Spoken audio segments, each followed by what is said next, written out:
Zebra 3, Zebra 3. Alerte Action Joe. Alerte Action Joe.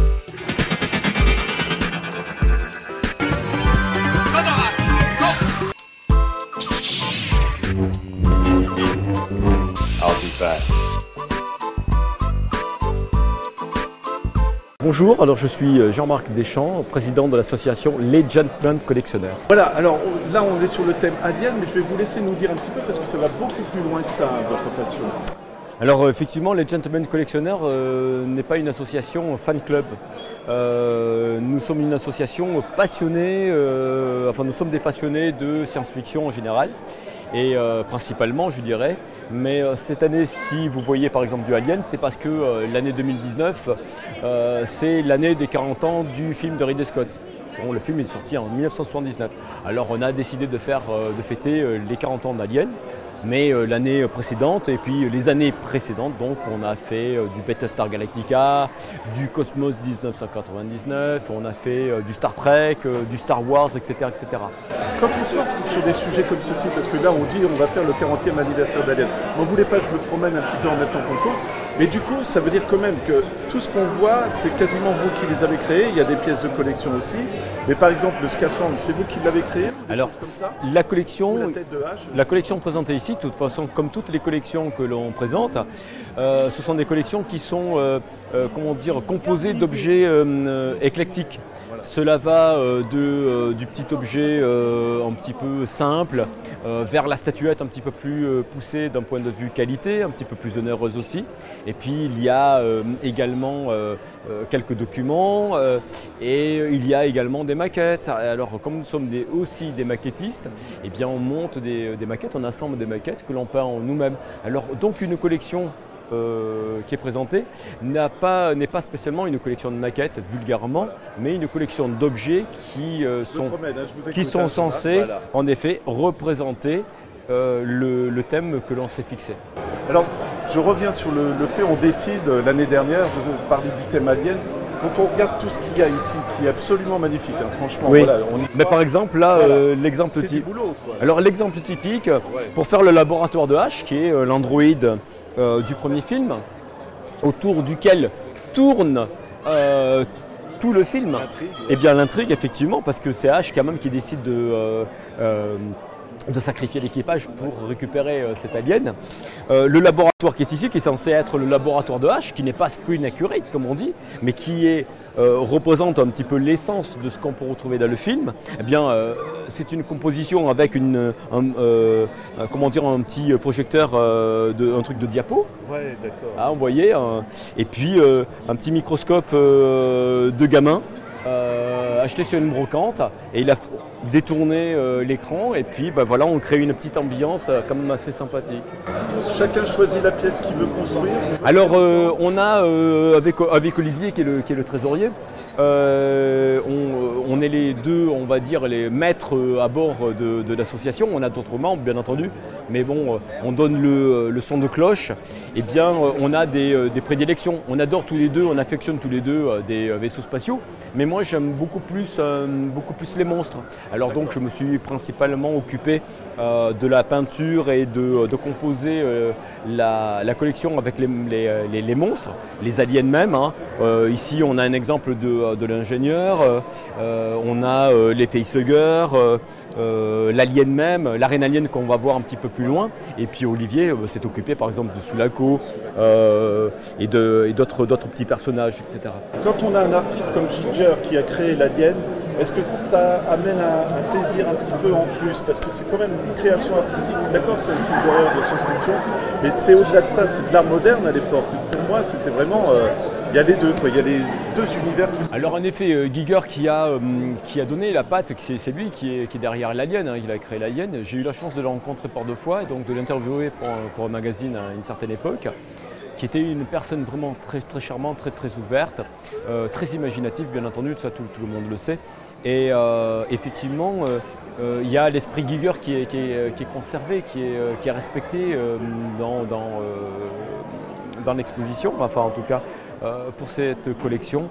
Et effectivement, Alors, il y a l'esprit Giger dans le premier Alien, Voilà. et puis après ensuite, parce qu'Alien, c'est deux univers différents entre l'univers de Ridley Scott en 1979 et la version de James Cameron. Par exemple, la reine Alien, Giger ne l'a pas créée. C'est James Cameron qui a imaginé la reine Alien. Mais il a respecté l'œuvre de Giger pour faire le design de cette reine Alien. Est-ce qu'il y a une pièce que vous préférez particulièrement ici? Est-ce que c'est une statue ou quelque chose que vous avez créé? Alors effectivement, j'affectionne particulièrement la reine Alien pour sa beauté monstrueuse. L'exemple que vous avez sous les yeux, c'est une réplique à l'échelle du modèle de studio parce que pour faire les effets spéciaux du combat de Ripley contre la reine Alien, cela s'est fait en deux parties, en deux phases. La phase décor réel avec les comédiens, avec une reine alien qui était taille réelle, qui faisait à peu près 3,50 m, quelque chose comme ça. Et quand il y a le baston, la scène de bataille avec le robot de charge, ça a été fait sous forme de miniature, mais une miniature dont les miniatures avaient l'échelle du 1/4, donc l'échelle de la reine alien qui est ici une parfaite reproduction. C'est intéressant parce qu'il y a Ripley derrière qui est quasiment à l'échelle. Alors pas du tout, là c'est du 1/6, là nous sommes du 1/6e. S'il fallait avoir un robot de charge à l'échelle, le robot de charge serait grand comme ça à peu près par rapport à la reine alien, vous voyez. Okay. Mais ça a été fait sous forme de modèles miniatures, des miniatures qui sont quand même assez grandes. Alors la reine alien fait partie de mes objets préférés. Nous avons le Légionnaire que je trouve magnifique aussi de Ridley Scott, dont on voit la tenue, l'uniforme rappelle quand même assez fortement la cage thoracique de l'alien original qui a été créé par Giger, parce que l'esprit Giger est toujours là. Et le casque, bien entendu, qui est magnifique. Alors pour l'anecdote, et ça les fans d'Alien le savent, mais c'est un Français, Mobius, Jean Giraud, qui avait participé à l'élaboration à la production du film, et qui a donné sa patte à ce scaphandre.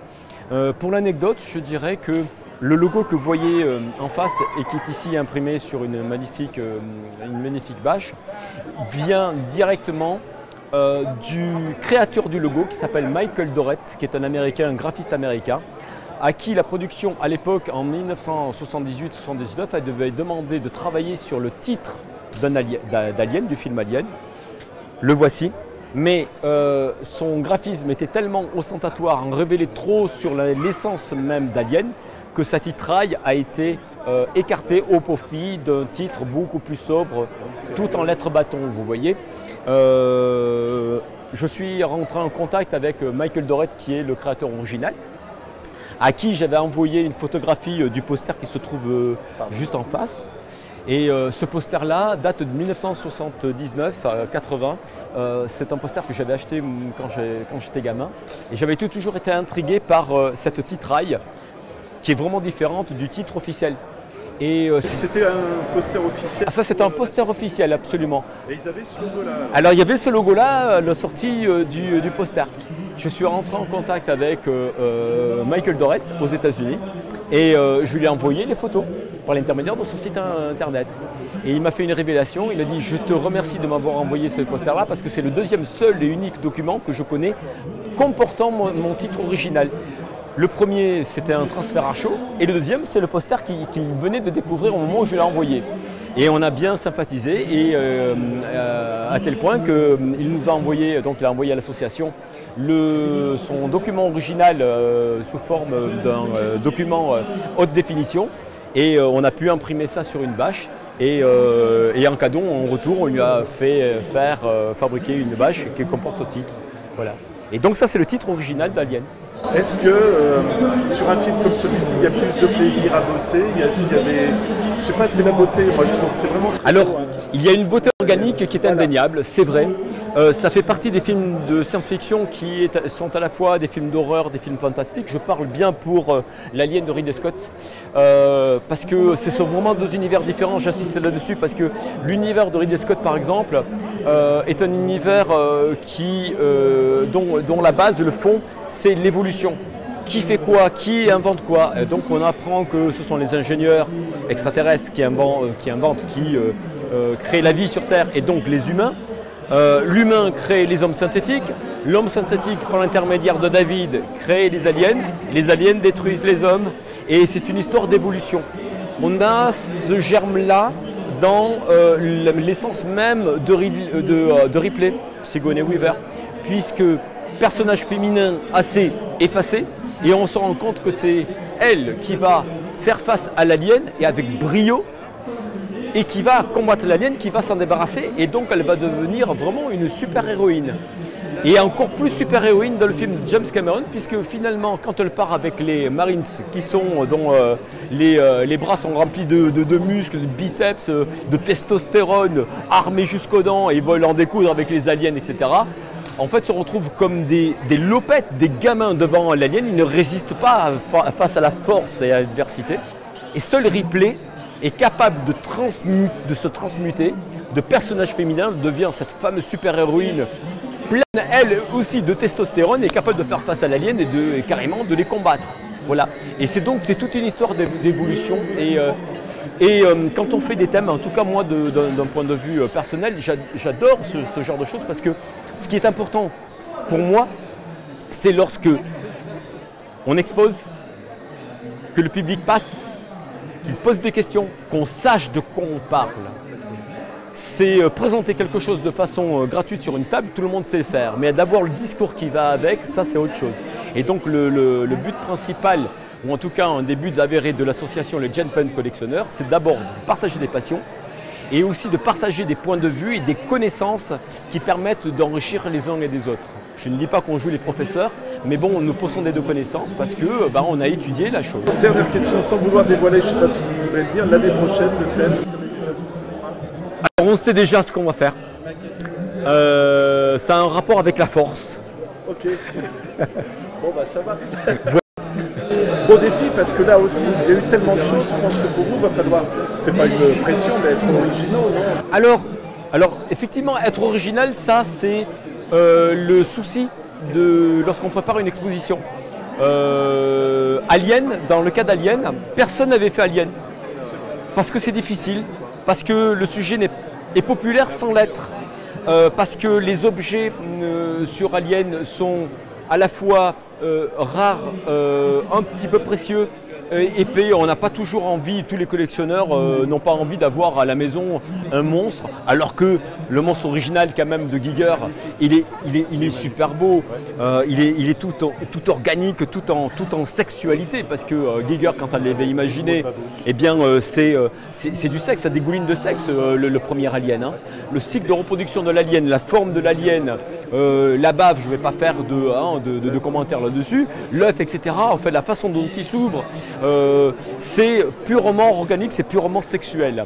Donc c'est très difficile, et c'était une exposition, un thème qu'il a fallu préparer, et de savoir choisir des pièces, etc. de façon à être logique et pertinent, sans pour autant tomber dans une débauche et surtout une dépense excessive de pièces qui nous auraient vraiment... parce que tout ça se fait par le biais de l'amateurisme, hein. Nous sommes des passionnés, mais bon, nous n'avons pas des budgets d'une production cinématographique.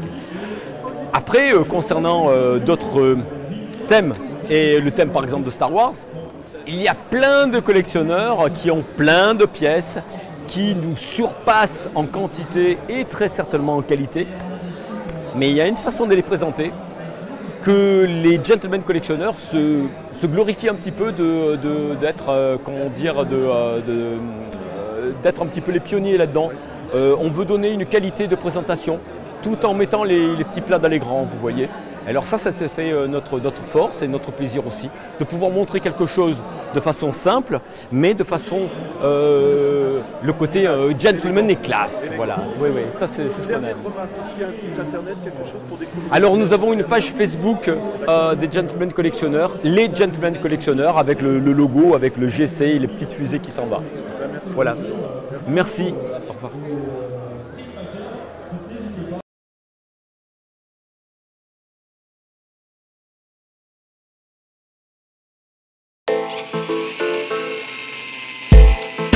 Zebra 3, Zebra 3.